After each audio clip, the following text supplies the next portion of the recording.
I like that background. I like that background. Well, that's what's up, man. That's what's up. You got to come in studio. I told him some time ago when I did my first book, what did I decree and declare? It was going to be greater in the move and where he was going to be. And just to see it now, what an amazing blessing to see the manifestation of what God allowed to manifest. More like that. This is Dougie Fresh, the show, y'all. This is Dougie Fresh, the show. Because you on the show. Hey! Yes, sir.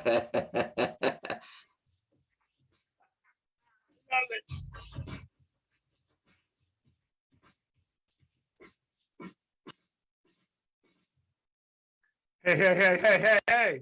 What's going on? What's going on? You are now at Kenny's Corner. That's right, Kenny's Corner. You know what I always say? I can't control what happens on your corner.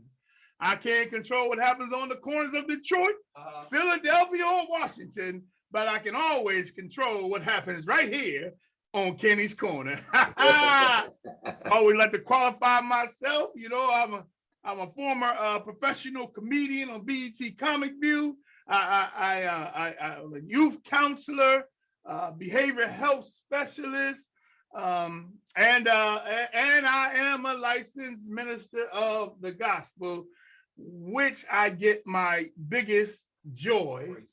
And, you know, I'm a novice at singing a little bit, but I haven't given y'all that much. But one day I might throw a little tune in. But we are here at Kenny's Corner. I know you see I got the S on my chest because I'm feeling super great. You know, and sometimes when you're not at your best, sometimes you got to put on some things that make you feel your best. You know, sometimes we got to dress for success. But sometimes when I feel a little weak, it helps me when I put on the S on my chest and I come out and I feel just a little different. I'm Superman today because I got a good show lined up for y'all today. Oh, we're going to talk about some things, but first, let me introduce my main man, my home slice from Harrisburg, PA, by way of Baltimore, Maryland. I don't know how all this happened, but he is now what we call Dr. E. And I'm telling you, he's a powerful, powerful man. Life coach, author, you name it. Dr. E, welcome to Kenny's Corner. How does it feel?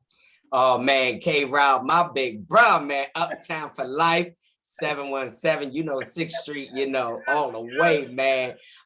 It's good to be on here, man, and nothing like, you know, sharing and kicking it with, you know, whom you grew up with and seeing what has transpired along the journey. Of course, we are alumni of John Harris, Harrisburg High. Yes, sir. You know, we grew up together. And so, man, I am super excited to be back on The Voice, where years ago, about 6 years ago, when I did my first book, I was on there when they were on Derry Street. But I look at it now and the journey and what God had done. And when we prayed in there and we just had a phenomenal time, and to see where it is, it also brings me joy to just see what God is doing in the life of my brothers. And so I am super excited to be home, be here, you know, and I'm telling you, I'm just grateful, man. Amen, amen, amen. Well, you have launched so many projects. Sometimes, you know, you don't get to say it enough. You know, we give people flowers after they pass on. But you have been an inspiration to me, to let me know that it's not too late to achieve what you need to have. And you have pushed and persevered. And at first you were quiet about it because we didn't hear nothing. And then all of a sudden, you know, 3 years ago, boom, you came out. I was like, what? When did all this happen? Oh my goodness. So take me on that journey, man, of this incredible journey before we get into our mental health, because ladies and gentlemen, we're going to get into some mental health. We're going to get into some mental health. But first, I just wanted to get into some of his background. How did all this come about, Eric?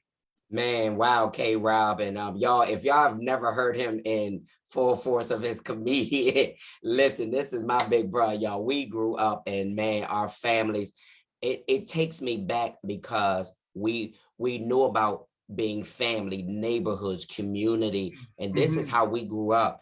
And so it's always a pleasure and honor when I see him or we see each other, or seeing all of those that we grew up with, because we grew up, everybody was family, the neighborhoods, the communities, our parents, you know, when we went to school, our teachers, our guidance counselors.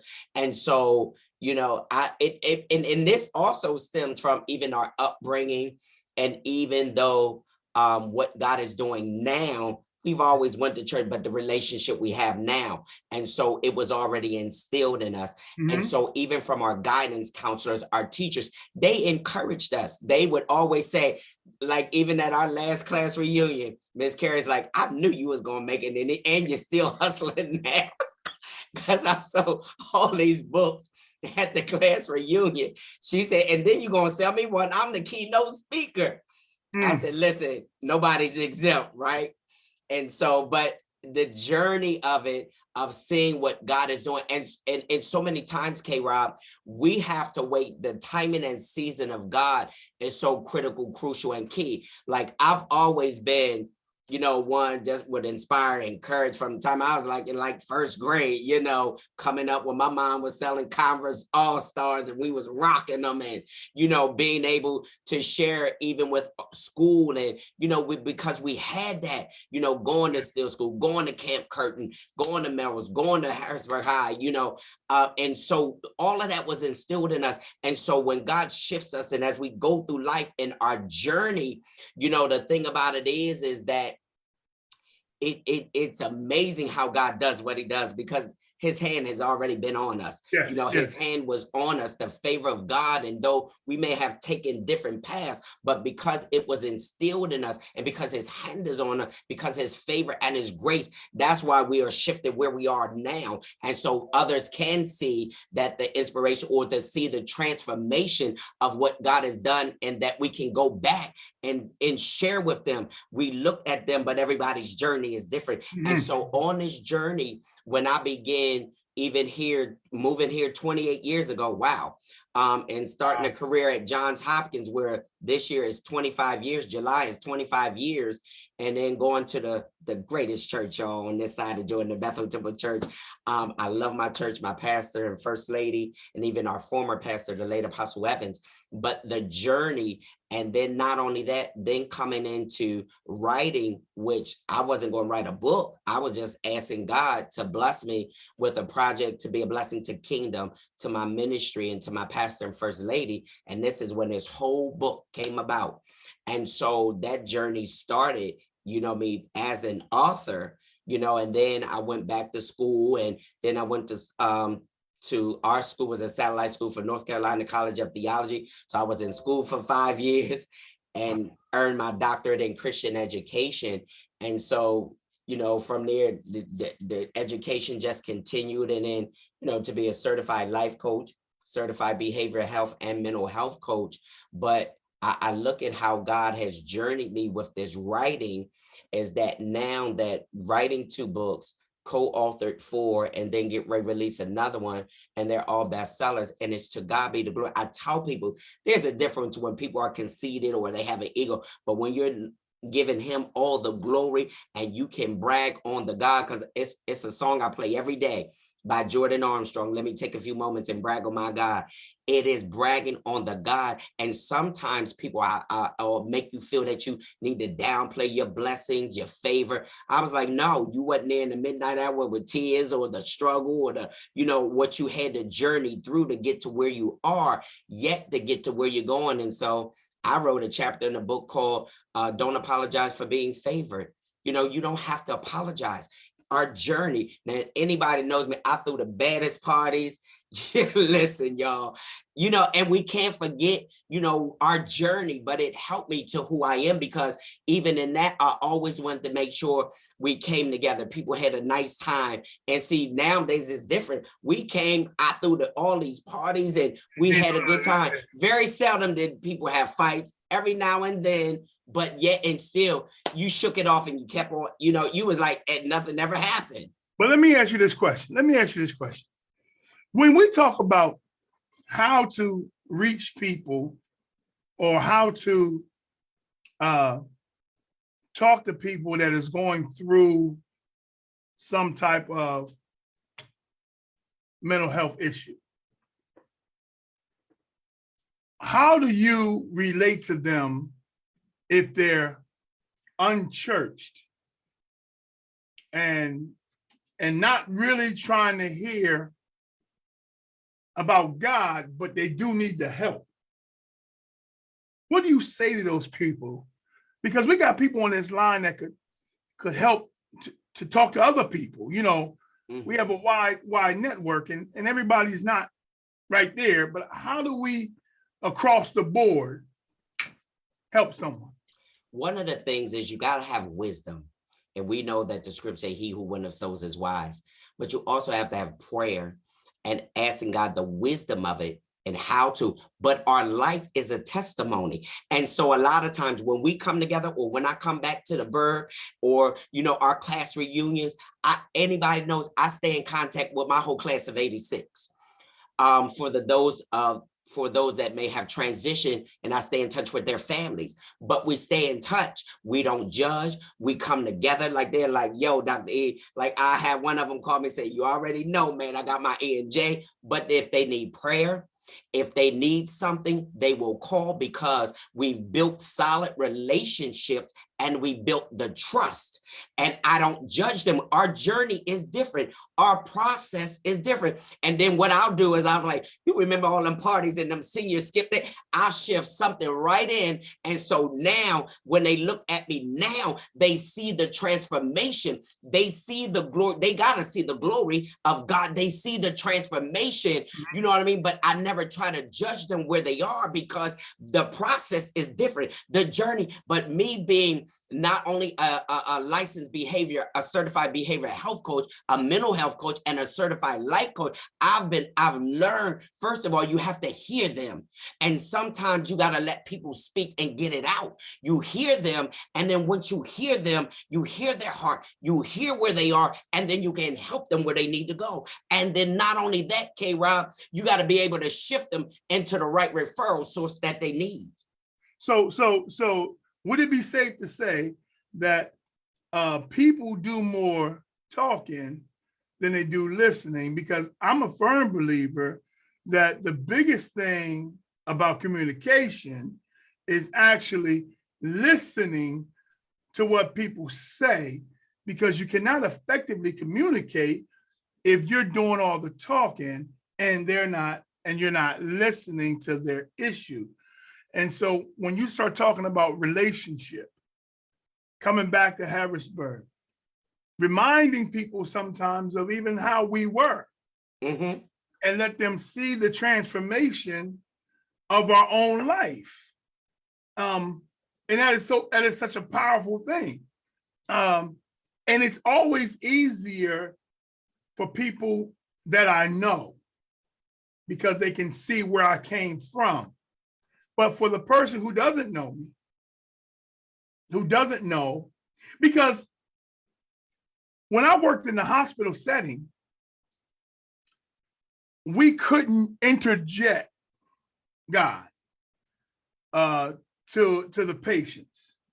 And so even though that's my go-to, I couldn't. So I had to work it and just give them the pure encouragement. Now, sometimes I did give them biblical things, but they just didn't know it was from the Bible. But when you don't know somebody and they don't know you, and they don't, and what do you say to them? Listen, I don't want to hear about that God stuff. I just want some help. how do I this, that, and the third? I feel like I'm at a loss. I want to kill myself. Where do we go? Can I tell you this, K-Rob? And that's a good analogy, but that's why it takes the wisdom of it. And that's why it takes the listening of it. That's why it takes the hearing of it. And then sometimes your life is just an example. Your life is a testimony. And if you begin to just share some of your story, they'll be sometimes looking at you like, you don't even look like what you've been through. If I begin to share the testimony or share how, you know what I mean, what I had to go through or some of the process, or I'll even, I was sharing and I always share this testimony like 4 years ago, being in between the wilderness and the promise. No, let me take it even a step further. Right when I was getting ready to release my first book, my mom transitioned out of just, we weren't ready. You know, just talking to her on a Sunday and Tuesday, like bam, hit with a ton of bricks. Yet I could hear her saying quitting is not an option. And so even in that, my heart ripped. You know what I mean? Even in that, you know, because anybody know how close we were. You know what I'm saying? Anybody, the whole uptown, you know, they knew my mom. You know what I mean? Everybody knew my mom, you know. And so here's the thing. You got to just share. And what we do in public speaking, when I finished at the John Hopkins Carey Business School, it's called a pocket story. You just drop that story, drop something they can relate to, drop something that is relevant, drop something that it will relate to them. And then because you don't have to give a whole lot of words, but can I tell you this? Sometimes all they need is a listening ear. Sometimes all they need to say, you know what? You can make it. Sometimes all they need is just a word of inspiration or encouragement, or just say, let me just share a little bit about my story. That's all sometimes people need to hear. They don't need to be judged. They don't need to be, my former pastor who passed away used to say it like that. You don't go to a hospital and tell somebody they sick. That's why they're there. They already know it. See, you got to have the right words and the wisdom of when you are in contact. Like when I used to be over new members ministry at my church, when people came in and they joined and we went back in the room, got that information. But here's the thing. If they needed a social worker, we call her Aunt Debbie, a social worker in. That's not my lane. That's right. If they were dealing with substance abuse, I would say, Uncle Barry, listen, I need you to come in, and I introduce them, and then I put them in the hands of somebody who's gone through it on the other side, yet this is what they do in the natural and spiritual. So listen to this. We're going to stay in mental health. But let's look at this. Now, we had the Texas shooting. And then we had, the New York, Buffalo, New York. And now this Texas shooting, where 18-year-old goes into a school, and then I find out that he went to not a random in a hallway, into a classroom and killed all the kids and the teacher, and then was gunned down himself.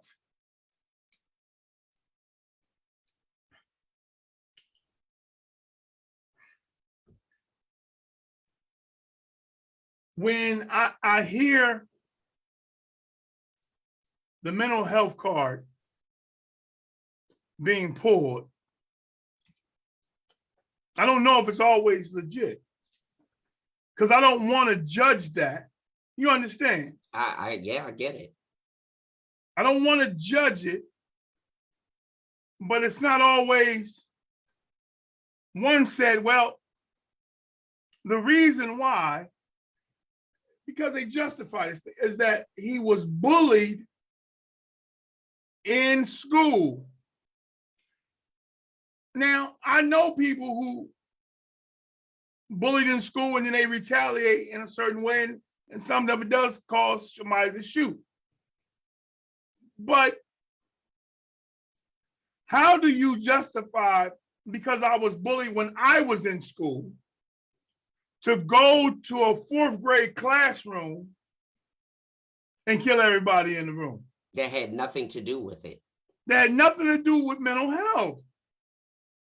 Again, let me back up because I'm not sure. That was premeditated, and that had to be planned out because the way he went in, and then because then when they start justifying it, well, who saw this? Because at some point somebody should have noticed something was off, something was wrong, and then we say, well, we don't know, and then they say when it's too late. But at some point, whether it was the parents, whether it was the friends or whomever, sometimes you can really see that something is wrong. Like I can say, okay, I know if something's wrong with K-Rob, something just is not right. So what am I going to do? Just let it go and not say anything, not address it, or not try to reach out or any of that. And then when he goes or something happens, oh, well, you know, I saw that. And then now it's too late. But a lot of times we wait and we don't assess, we don't look, we don't. So somebody, but I'm glad you coming down that lane right there, because the assessment is the key. You know, do we let people off the hook when they say, I'm just having a bad day? Really? Or they locking themselves in the room and say, I don't really feel like talking. You know, do we say that's a sign of mental illness or distress? You know, how do we know when to break through? Not literally break through the door, but when do we start to actively break through? Because in our community, it's frowned upon, it's not accepted, stereotyped. Ain't nothing wrong with you, boy. If you don't get out my face, girl, what do you mean you see somebody? Well, I tell you what, go in there and see him again. That's the truth. Go in there and see him again. And if you see him again, then tell him to come on out here and see me. I mean, these in our community, it seems like we don't have time to deal with the mental illness of our children, no matter what they're going through. I remember in elementary school, just my own self, being a big kid, and then coming home saying, before I learned any type of retaliation or anything, they keep talking about me. It's hurting my feelings. I don't know what to do. Well, remember this. Sticks and stones may break my bones, but names will never hurt me.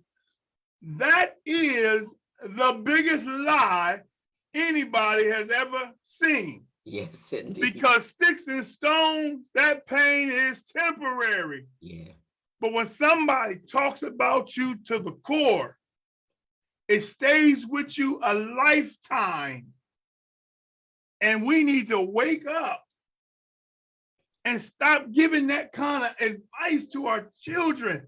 Find out what's wrong. What do you mean someone is picking on you? I'm on my way up. I'm going to help you. I hear voices, Dad. What do you mean you hear voices? Turn the mute. I don't. No, let's go. Because we can't, as kids, we don't have enough wherewithal to say, I need help. We say there's somebody in my closet.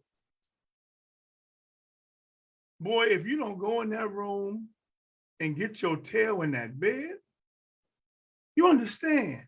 And that's the kind of stuff we dismiss it. We don't address it. We don't talk about it. We don't communicate. And sometimes people really do need help. I was doing this in a radio interview, and I said to them, and it was during a men's conference, and I said, listen, and I said to all the men, it was a men's conference, I said, you better get the help that you need. You better forget all about that stigma and all about that, what stays in the house and known about and all that stuff. You better get the help you need. Because if you don't, You're Stay going to right find there. yourself somewhere you don't want to. Get the help you need. And now it's so much help available that you can get the resources, you can get the help.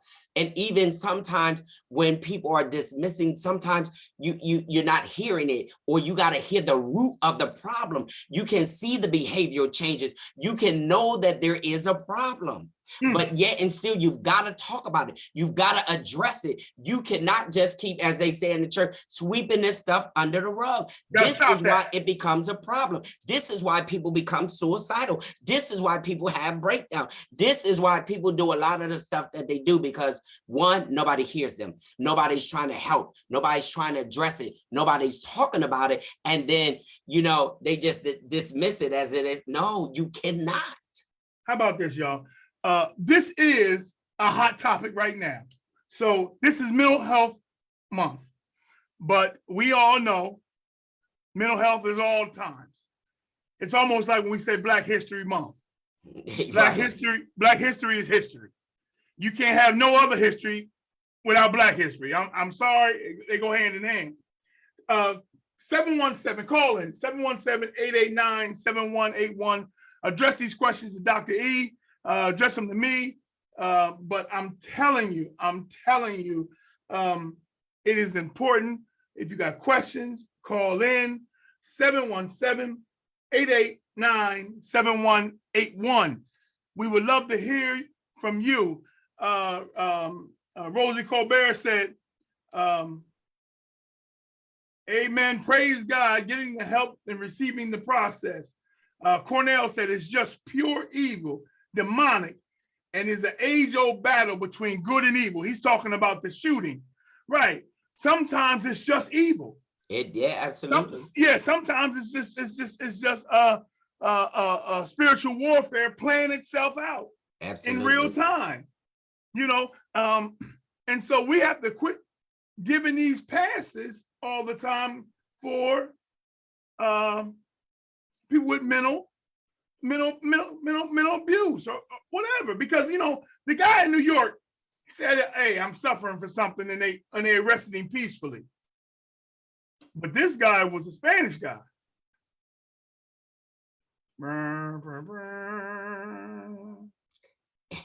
And you already know our culture. It wouldn't, you see what I'm saying? They wouldn't have assessed it as mental. Yeah, exactly. No, So that's exactly. They justify what they want, because you can look at things, or even history or any other that some things are planned out. Some things are premeditated. Yeah. And some people really do know what they're doing. They do. They really do. You know what? That's the myth about mental illness. People believe that when it happens, not everybody blacks out. No. Now, they may not be able to control an action or two here and there when they get extremely manic, but they know what happened. Everybody doesn't know. Right. I give you that. Everybody doesn't know. But there are people that they know what they're doing. Let me tell you this. Well, I used to do work in the ER, and when I used to do triage. Now, if they come in and say the wrong thing, they're going to be staying a few days, because when they get themselves together, when they be saying, oh, you're getting ready to go over here, and they change I've seen people try to change the whole sentence around, because guess what? They were going to be in here in this room for several days. Well, then depending on the situation and the assessment and how you answer the questions, you might be there longer. But now listen to this. They got these gun laws with, I believe it's if you get 302 involuntary, that gets reported and you no longer can have a firearm. But a 201, you can keep your firearm because you went voluntarily.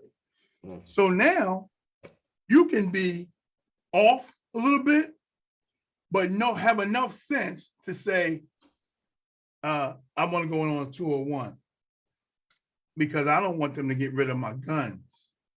But they shouldn't possess a firearm. And this is where the law is flawed, Mhm. because when you're dealing with a problem such as this for a long time, you know the system. Yes. So as long as I go voluntarily, no one questions anything about my weapons. But they are just as hot and ready to do whatever. The law has to be looked at and has to be changed. And I'm not talking about getting rid of people's guns and listen, people gonna kill if they want to kill. Don't care whatever kind of gun it is, whether it's an assault rifle or a 22. They can still. I don't care if the assault rifle kills 18, a 22 kills 4. It's still sad. Yeah. So that doesn't. I don't trip over that. But when you're talking about people who shouldn't have, you should look at the history. How many times has this guy been admitted in a 201? Now this guy was on a 201, but why was he here 30 days? Because the 201, you should be, 3-4 days, you should be out of there. Evaluation, but you in for 30 days. Yeah. Then they got to take you to psych court, and then they have to give you the 302 thing. But that don't happen. Yeah. You out that door and you're still hot. Somebody says signs and wonders follows that believe good or evil. We're just seeing evil permitted more. And that's an interesting word, how she said permitted more. Well, the word is being fulfilled. The scriptures are being fulfilled. And even though we're looking at it from one perspective, the word is being fulfilled. The scriptures are being fulfilled. So we still have to look at it like that. But we, even as the believers, even as the righteous, and praying and asking and believing and praying, but even he gives us the wisdom. And that's why when we're praying and we're interceding, and here's the thing, you see it, but then here's the other part, especially we don't say nothing. We just let it go. We don't say nothing. Or then we start feeding it with the wrong information, feeding it with the wrong words and saying, or like you were just saying, oh, you don't see nothing going on. They do see something.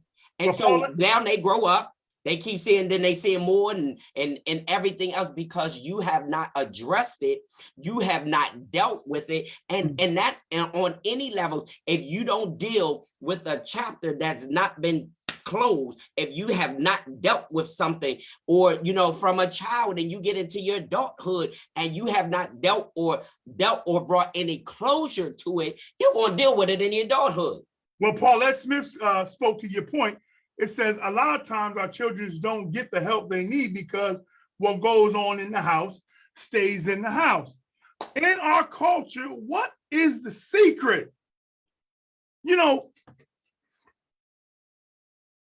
Here is the warning sign. When someone says that, then that parent is not doing what they're supposed to be doing in that house, period. It has nothing to do with the child. It has everything of them protecting their secret. That's what it has something to do with. And this is the problem. And that's why so many people are messed up to this day. We've got to get over that. We've got to get over that myth. We got to get over that's long and gone for that saying all of that stuff. What goes on in the house, staying there. Man, and we're not telling you go out here and tell your whole family history and all of this, that, but you better deal with the issues and deal with the circumstance and deal with this stuff. Because if you don't deal with it, it will deal with you. Yes, it will deal with you eventually. Because we did we had like a class, and it was talking about how the voices, because we laugh at people a lot. Now that I've been educated, I don't anymore. But before you're educated, you laugh at people. Oh, look at that. We used to see them all the time. Right. So when you hear people going,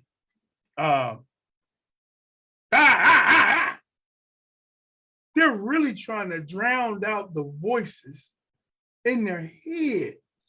And when I learned that, do you know how much torment that is to want to speak to somebody, but all you hear is run in the middle of the street.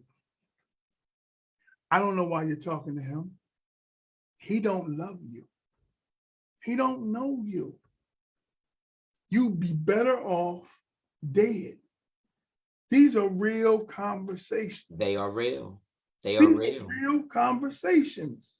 Even when people stay in abusive things, just like literally, and I'm gonna bring this because I thought it was interesting. I literally cut on the TV and I was watching Tina Turner. But the abuse before she came to saying enough is enough, and even going to the mental institution because of the breakdown, but yet you return back.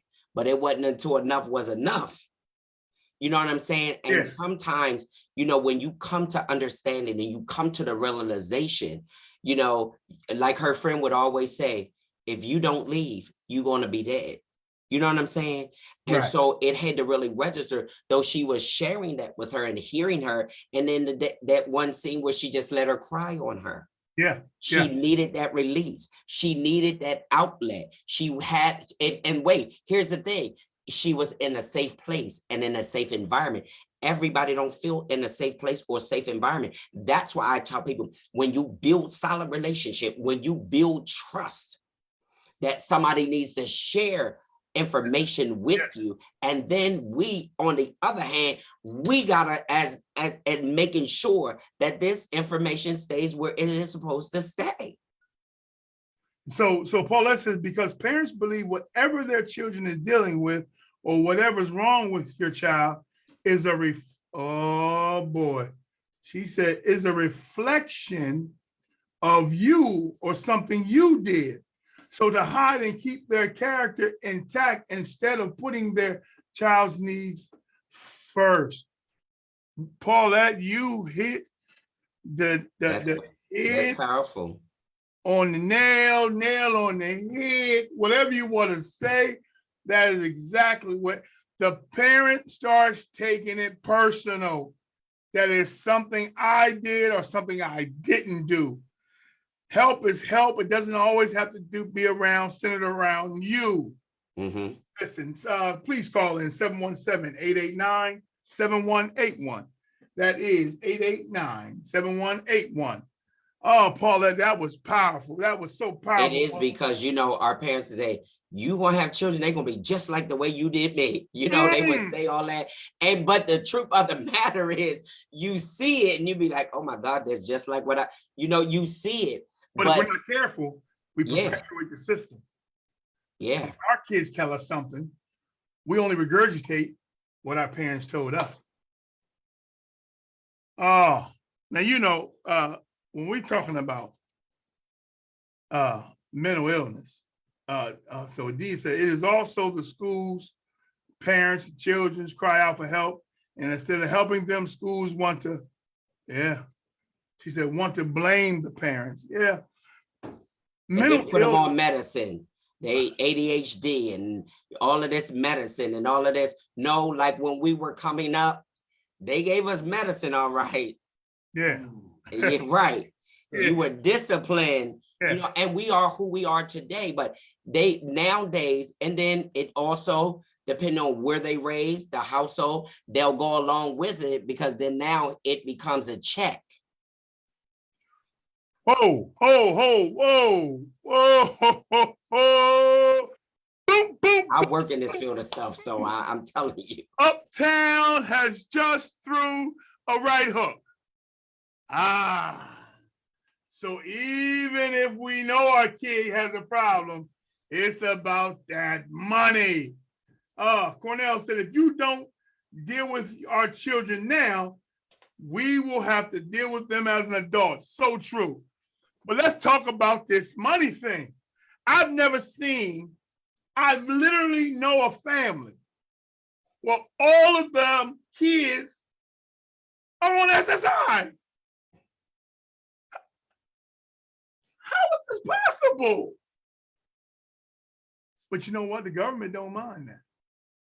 Keeps you right there. Yeah. You don't grow. You don't learn. And you're in bondage. And you're.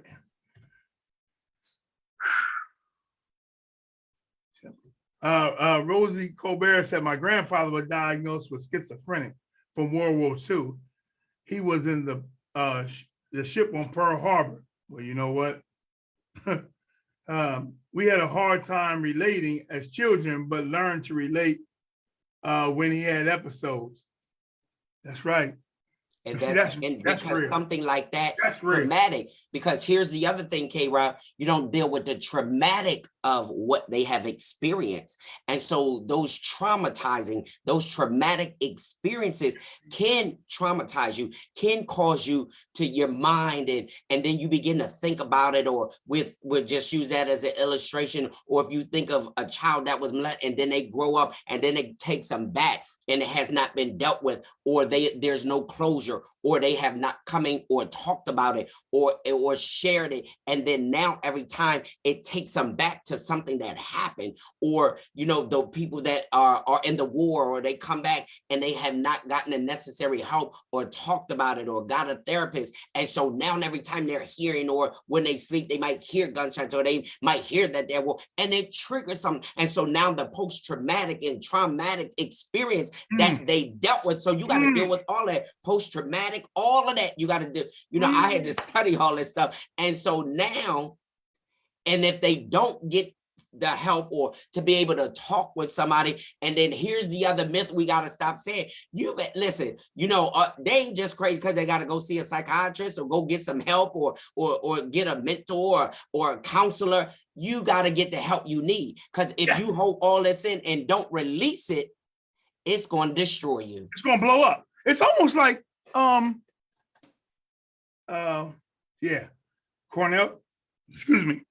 Brown says we pimp our children. But not even you, because you touched on something when you said keep it in.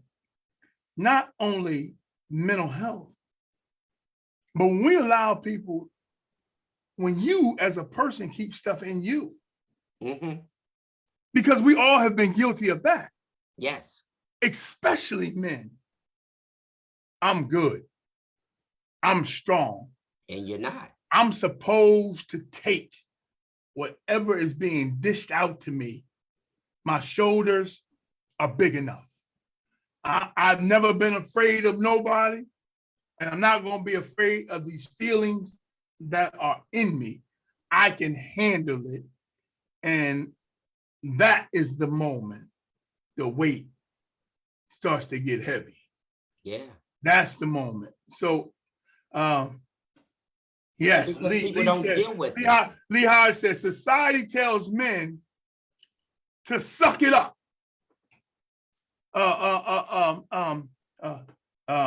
Put your big boy pants on. Men don't cry. If you were anything like my son, you would be able to handle this. You can't be my child. What? What? Why are you soft? Excuse me?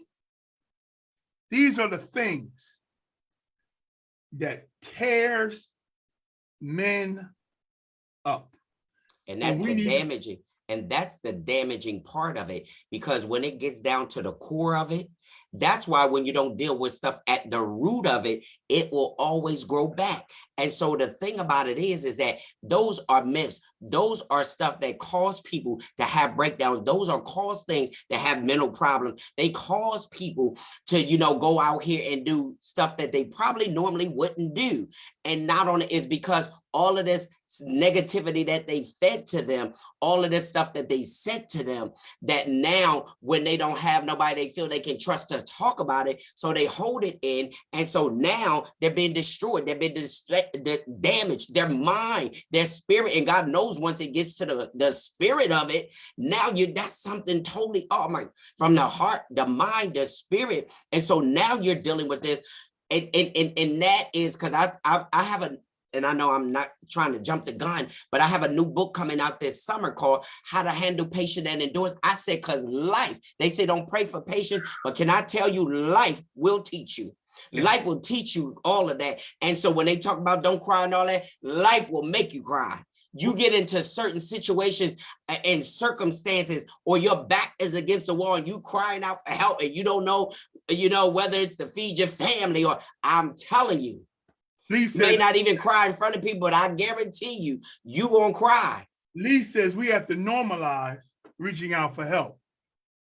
Now, Eric, well, like you, my mother passed. Yes. It wasn't sudden, but she passed. I didn't have a job, and I couldn't even walk. So bad, because I had bad feet. I couldn't even walk. I was in a wheelchair and everything. The world was caving in. I had no job. I had no mother. Those two right there is bad. I had no job and I had no mother. Rent's due, light bill due, everything due. I literally snapped.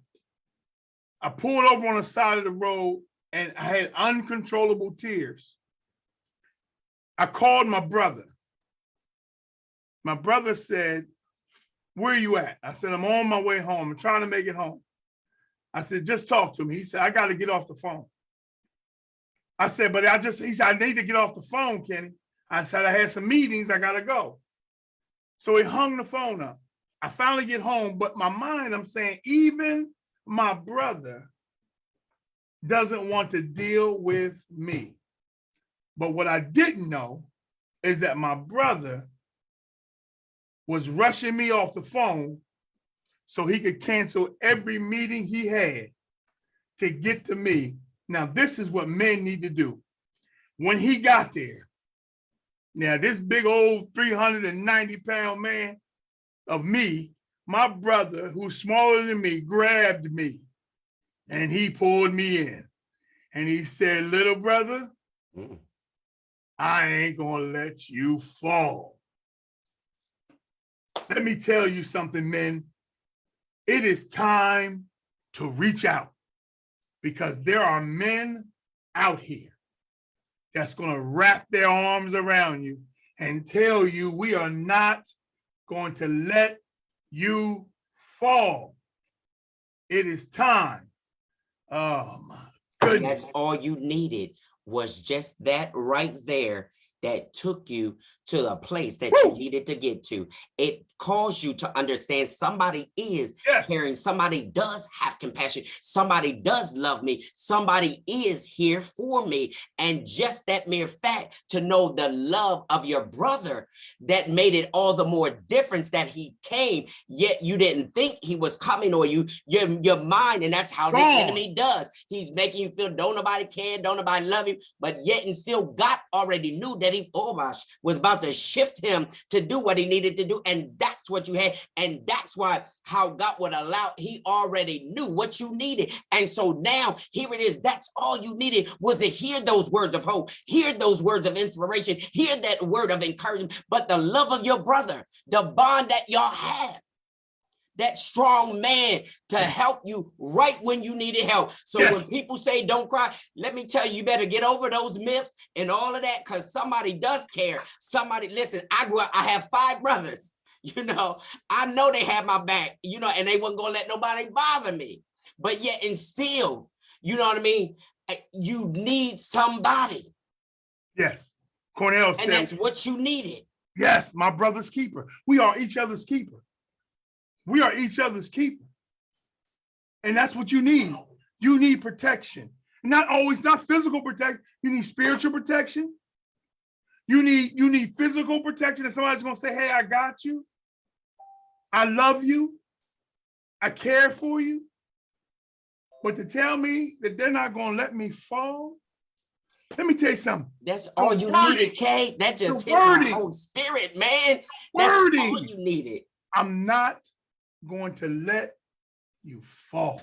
That's powerful in itself. But here's the other thing. He came and God allowed him to come to your rescue. He wasn't going to let you fall because he already had somebody to catch you. Yes. And the greatest of that was somebody that you look up to, somebody that you love, but somebody that came, though he was a resemblance of your mother, and he comes to your rescue. He comes and says, listen, bro, I got you. That's all you need sometimes. That's all you need is just that word. You can make it. All you need to know is somebody's in my corner. You can't be going through all this. You stop trying to judge and look at folks. You don't know the depth of what they experience. That's why when we tell people, even the strong need prayer, even the strong got to be encouraged. I pray for a whole lot of people up in the midnight hour, all kind of crazy hours. I get a lot of calls. I counsel a lot. But here's the thing. I have one of my spiritual brothers who's like 60, he just turned 63. But he can pick me up in the spirit in his prayer. Now, y'all think I pray. God knows he prayed. Every vision, every dream, it's in his prayer room. He calls to remind me of what God said. He calls me. He can pick me up in the spirit and pray and pick up the phone and call, if not just pray. And he's way in North Carolina. And so you need somebody. So listen, Cornell said, I love you, K-Rob. Got you always. I love you too, brother. I appreciate that, man. But is there anybody out there who has a story that they can share? We have 10 minutes. We have 10 minutes to go.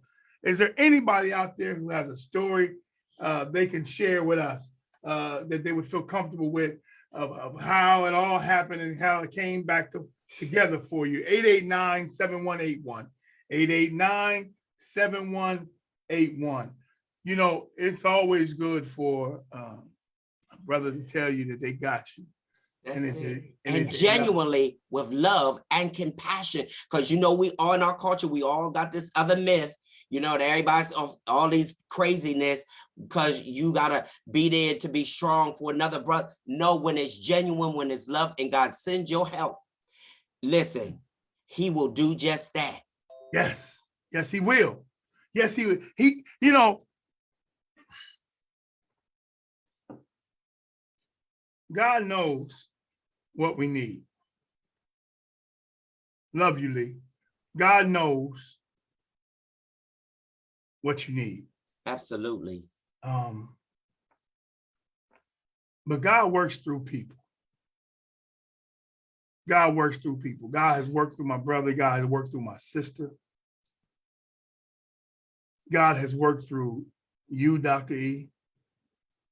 And I'm going to tell you something.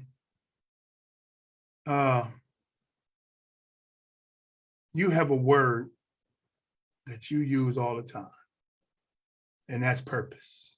Mm-hmm. Live on purpose. Yeah. Live by purpose. Purpose, purpose, purpose. Now I kept saying to myself, how come every time he's on live, he's talking about this purpose thing? It's really getting me skin on my nerves. But God settled my spirit when I started going through something.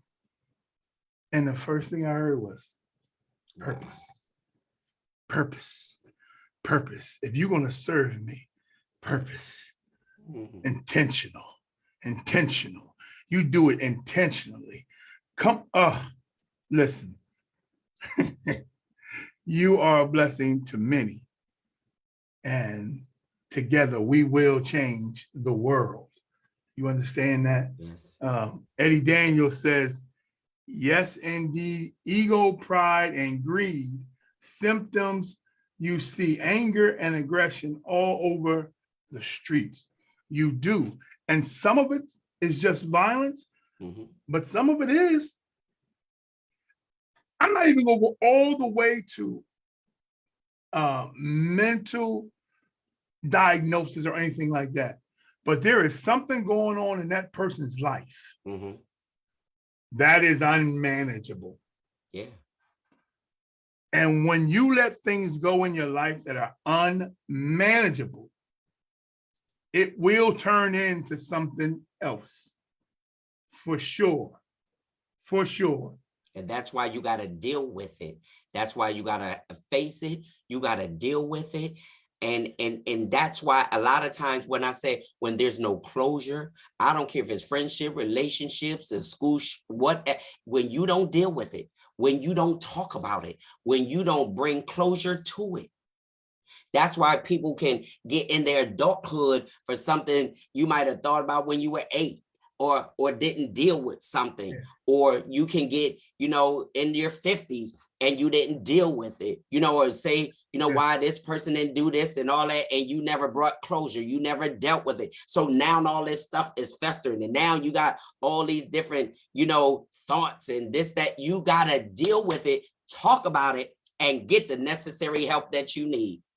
Yes. That's why I even said Saturday, this whole vision about this, the power of the pen, it's not just about an event, it's a vision that was manifest, one, to bring us together as a culture and a community, to show that there is unity, to show that we can work together, that iron does sharpen iron. Not only that, that we can come together, support one another, encourage, inspire, and people leave in power with wisdom, knowledge, even from the testimonies, to encourage somebody else that might be going through the same thing that you come through.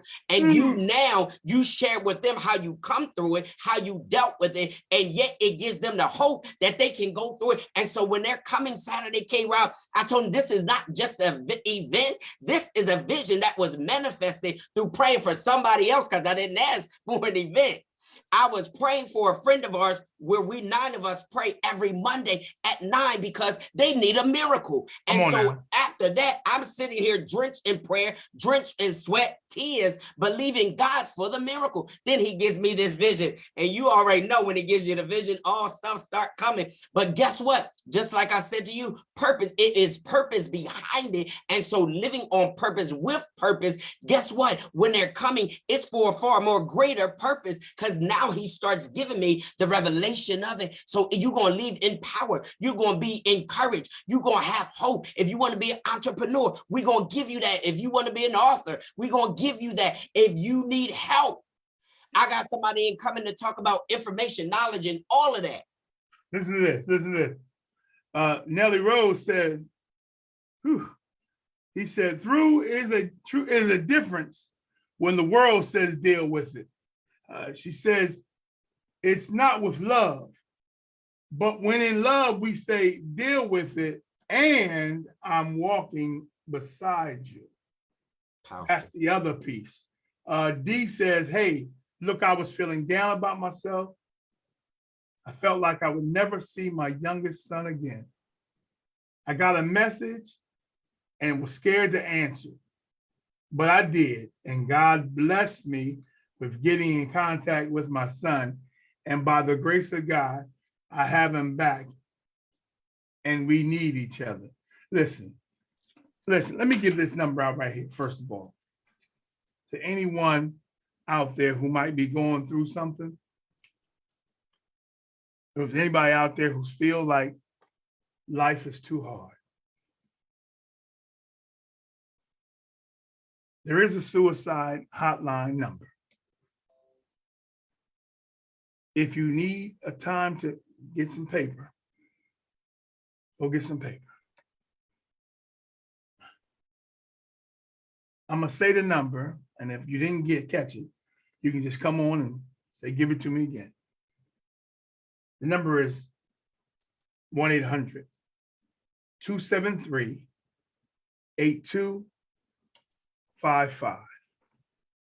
That's 1-800-273-8255.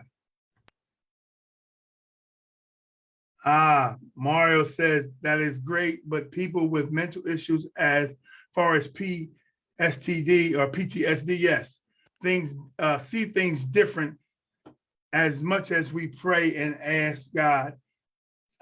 Yes. Yeah, he takes his time, and you got to be strong enough to wait on him. Mario, you ain't never lied. And yes, people with PTSD, they do see things differently. But we are here to raise awareness and not so quick to judge. when people are going through something, because we're trying to raise awareness in mental health. I am so serious about this portion because we all struggle with something. With something. We all have a past. We all have been talked about, kicked, sticks and stones don't hurt. But shame and humiliation, that hurts. Mario says, when judged all your life, you see everyone as a jury. Good God. Wow. Good God, Mario. Yeah, you're right. You're right. You know, I was always on the defense. Somebody talking about my weight, talking about my glasses, talking about my feet. It's always on the defense, always on the defense. You know, I never really wanted to even fight anybody. But that was the only way I could get people off of me.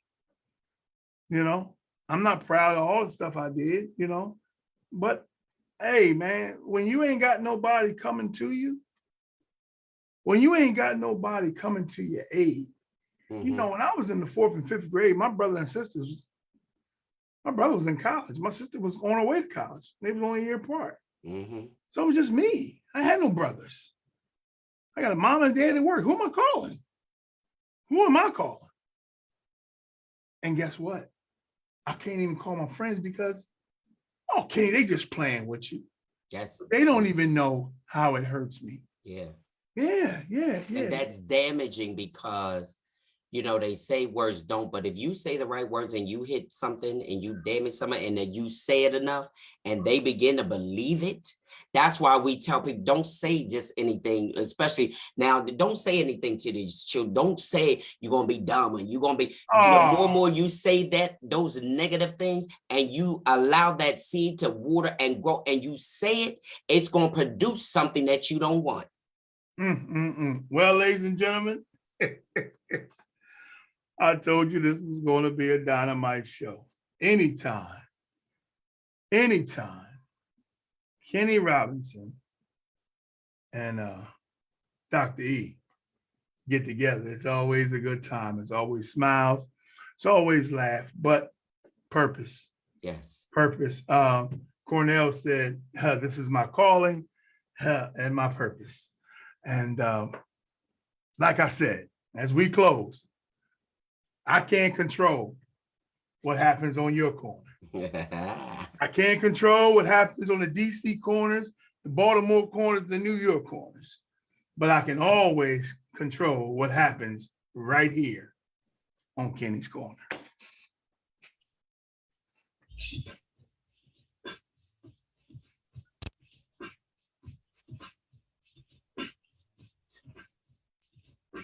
Good job, E. Oh, I appreciate it, big bro. I appreciate it, man. Good job. Good job.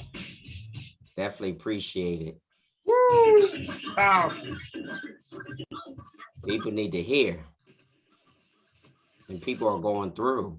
Yeah, that was powerful.